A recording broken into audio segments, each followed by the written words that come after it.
Hari ini saya akan bahas materi tentang pencemaran lingkungan. Oke, ngomong-ngomong, kita perhatikan gambar dulu ya. Ada gambar 1, gambar 2, gambar 3, gambar 4, gambar 5, gambar 6. Kira-kira dari gambar yang ada, kalian amati peristiwa apa yang terjadi? Mengapa peristiwa tersebut dapat terjadi? Dan kira-kira dampaknya apa ya pada manusia atau kehidupan yang ada di muka bumi? Oke, kita akan lanjut. Kita mau melihat materi-materi selanjutnya.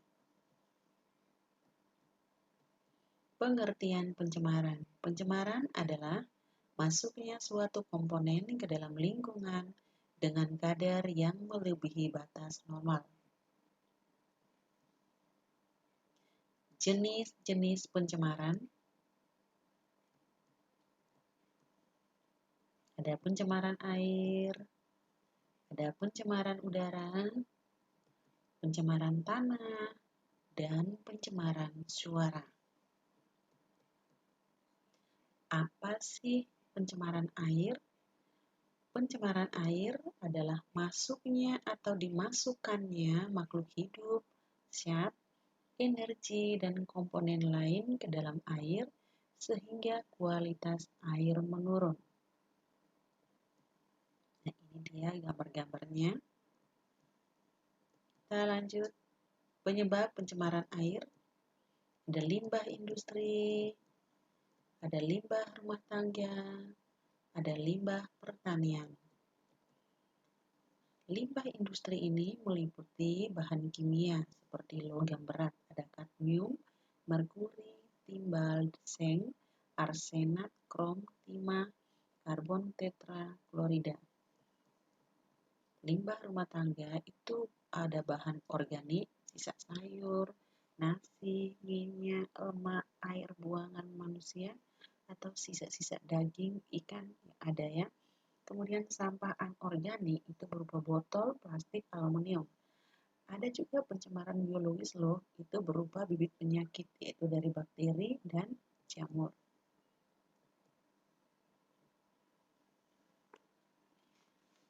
Kemudian limbah pertanian itu meliputi pupuk dan pestisida.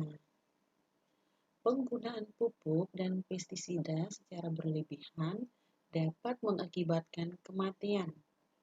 Penimbunan pupuk di perairan mengakibatkan perkembangan tumbuhan air seperti eceng gondok, alga begitu cepat karena kaya akan unsur hara.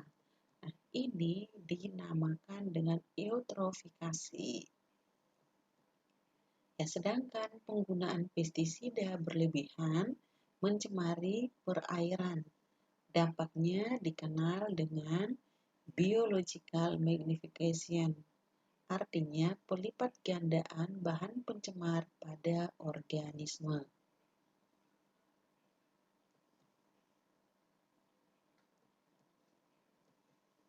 Dampak pencemaran air. Akibat penggunaan pestisida dapat membunuh serangga dan makhluk berguna terutama predator. Terganggunya kehidupan organisme air karena berkurangnya kandungan oksigen.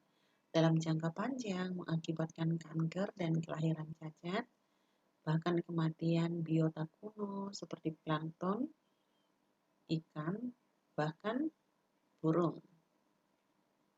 Terjadinya ledakan ganggang dan tumbuhan air dapat mengakibatkan mutasi sel kanker dan leukemia dan pendangkalan dasar perairan. Nah, ini adalah dampak-dampak dari pencemaran air. Upaya penanggulangan pencemaran air. Yang pertama, mengolah limbah industri dengan IPAL, yaitu membuat instalasi pengolahan limbah ya. Jadi Sebuah perusahaan atau pabrik sebelum mereka mendirikan industri mereka, mereka sudah harus memikirkan bagaimana caranya untuk membuang limbah-limbah industri, yaitu mereka harus membuat IPAL. IPAL itu instalasi pengolahan air limbah sehingga tidak mencemari air. Membuat tangki resapan. Nah, ini untuk menampung dan mengolah limbah, khususnya untuk limbah rumah tangga. Memilih produk aman lingkungan, seperti sampo, sabun mandi, deterjen.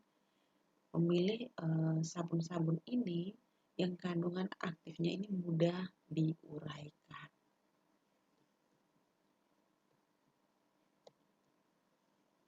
Oke, sekarang kita akan lanjut ke pencemaran udara. Pencemaran udara adalah masuk dan tercampurnya unsur-unsur berbahaya ke dalam atmosfer yang akan mengakibatkan terjadinya kerusakan lingkungan, gangguan pada kesehatan manusia. Ya, bisa dilihat bisa kebakaran hutan, gunung meletus. Kalau gunung meletus ini adalah aktivitas alam, sedangkan aktivitas manusia bisa ya kebakaran hutan. Bentuk pencemaran udara yaitu berupa gas dan juga berupa partikel cair atau padat. Oke, beberapa gas dengan jumlah melebihi batas toleransi lingkungan dan masuk ke lingkungan udara dapat mengganggu kehidupan makhluk hidup, misalnya karbon dioksida, sulfur oksida, nitrogen oksida, CFC, karbon monoksida, ya. Kita bisa lihat untuk karbon monoksida atau CO ini sumbernya dari pembakaran batu bara dan minyak bumi, kendaraan bermotor, rokok, dan industri. Akibatnya sakit kepala, sesak napas, asma, kerusakan otak, bahkan kematian. Nah, itu untuk CO ya, karbon monoksida. Sedangkan SO2 atau sulfur oksida ini sumbernya bisa dari gunung berapi, pembakaran minyak bumi, batu bara, dan industri. Akibatnya sesak napas, bronkitis, kanker tenggorokan, hujan asam, merusak tanaman, dan cat menjadi kusam.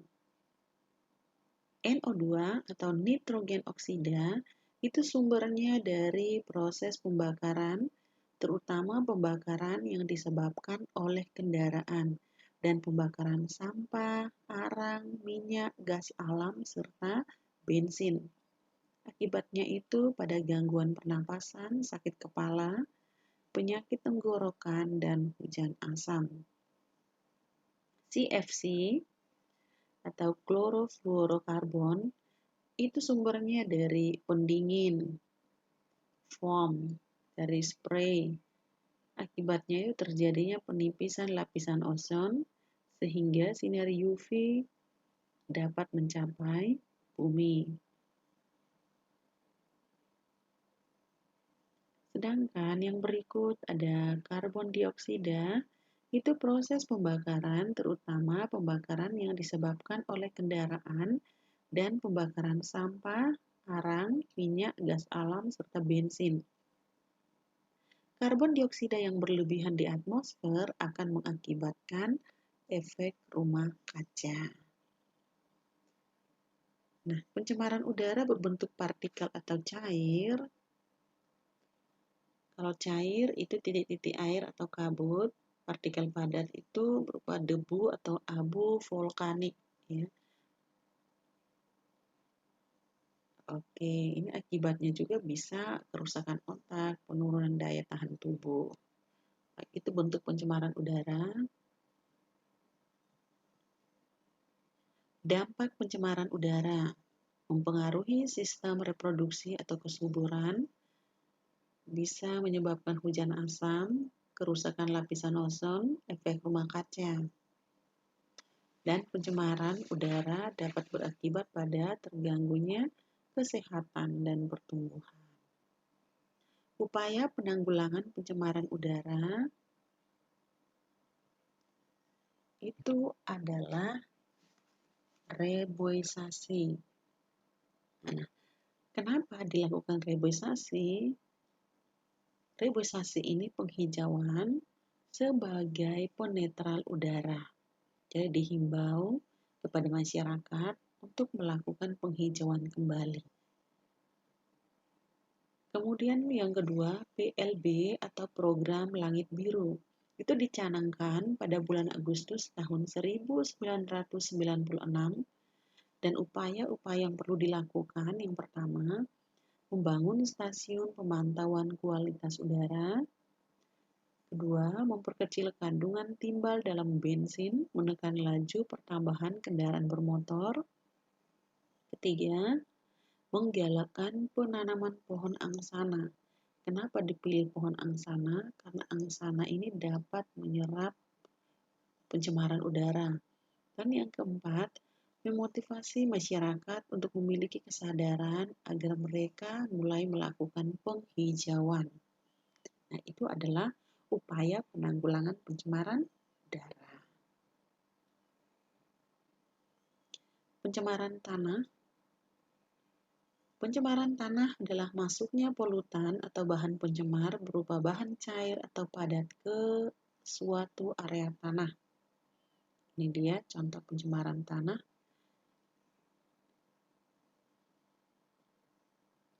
Penyebab pencemaran tanah, penggunaan pestisida, limbah pabrik, limbah domestik, bahan yang susah diuraikan, limbah cair, dan ladang berpindah. Nah, ini bisa menyebabkan terjadinya pencemaran tanah ya.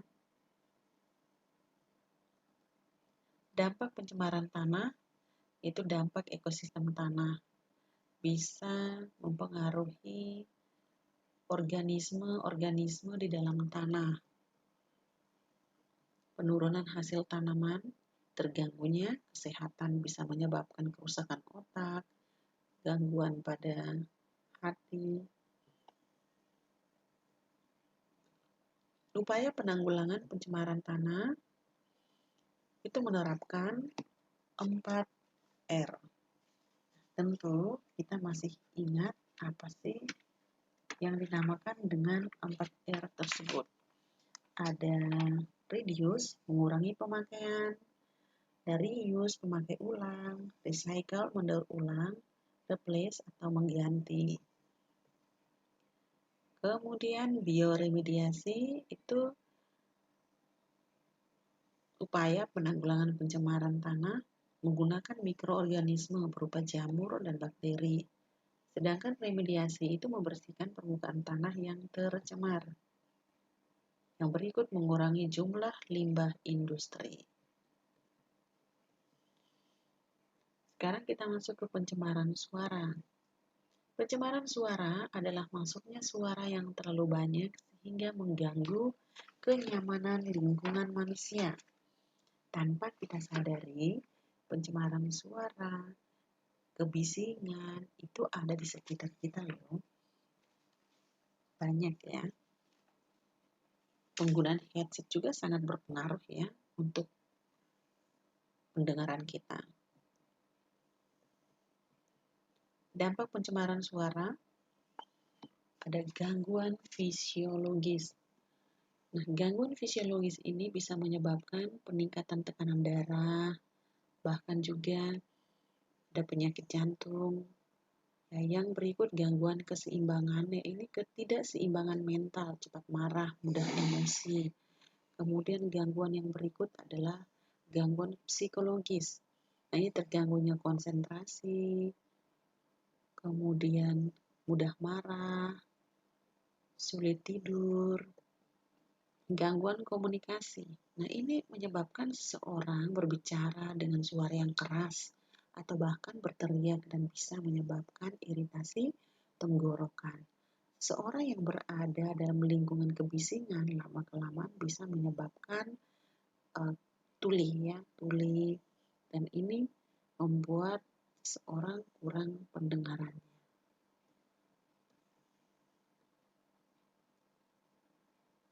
Oke, pengendalian dan pencegahan kebisingan.